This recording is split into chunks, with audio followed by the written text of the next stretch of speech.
കോഴിക്കോട് വടകര വില്യാപ്പള്ളിയിൽ +2 വിദ്യാർത്ഥിനി തൂങ്ങി മരിച്ച നിലയിൽ. Vadakara Puthur higher secondary school വിദ്യാർത്ഥിനി അനന്യയാണ് മരിച്ചത്. വീട്ടുകാർ പുറത്തുപോയി തിരിച്ചു വന്നപ്പോഴാണ് വീട്ടിലെ കിടപ്പുമുറിയിൽ അനന്യയെ തൂങ്ങി മരിച്ച നിലയിൽ കണ്ടെത്തിയത്. രതീഷ് വാസുദേവനാണ് വിവരങ്ങളുമായി ചേരുന്നത്. രതീഷ്, എന്താണ് ഈ ഒരു കുട്ടി ഇങ്ങനെ ജീവൻ ഒടുക്കാനുള്ളതിന് കാരണം? സ്വാതി, പ്രാഥമികമായി അത്തരത്തിലുള്ള സൂചനകളൊന്നും ലഭിച്ചിട്ടില്ല. ഇന്ന് പരീക്ഷയ്ക്ക് ശേഷം, പരീക്ഷ കഴിഞ്ഞ് വീട്ടിലെത്തിയ ശേഷം വൈകിട്ട് 6:00യോടെയാണ് ഇത്തരത്തിൽ ഒരു സംഭവം നടന്നതെന്നാണ് മനസ്സിലാക്കാൻ സാധിച്ചത്. വീട്ടുകാർ ഉണ്ടായിരുന്നില്ല. വീടിനുള്ളിൽ തൂങ്ങിയൊരുച്ച നിലയിലാണ് അനന്യയെ കണ്ടെത്തിയത്.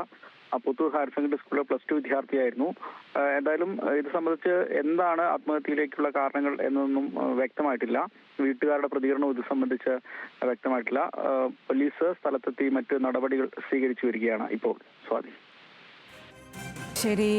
കോഴിക്കോട് ആണ് +2 വിദ്യാർത്ഥിനിയെ തൂങ്ങി മരിച്ച നിലയിൽ കണ്ടെത്തിയത്. പരീക്ഷ കഴിഞ്ഞ് വീട്ടിലെത്തിയതിനു ശേഷമാണ് ഈ ഒരു മരണം സംഭവിച്ചത്. രക്ഷിതാക്കൾ പുറത്തുപോയ സമയത്തായിരുന്നു.